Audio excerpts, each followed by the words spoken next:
اللہ تعالیٰ کے نام سے جو نہایت ہی مہربان رحم والا ہے۔ رسول اللہ صلی اللہ علیہ وسلم نے فرمایا، گناہوں سے توبہ کرنے والا اس شخص جیسا ہے جس نے کوئی گناہ کیا ہی نہ ہو۔ قیامت کے دن لوگوں میں سب سے زیادہ میرے قریب وہ شخص ہوگا جس نے سب سے زیادہ مجھ پر درود بھیجا ہے۔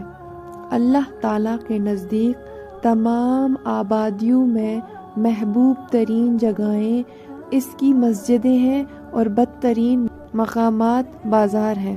انسان کا اپنی زندگی کے ایام میں 1 درہم صدقہ کرنا مرنے کے وقت 100 درہم صدقہ کرنے سے بہتر ہے۔ جس بدن کو حرام غذا دی گئی وہ جنت میں داخل نہ ہوگا۔ تم میں سے بہترین شخص وہ ہے جس نے قرآن کو سیکھا اور دوسروں کو سکھایا۔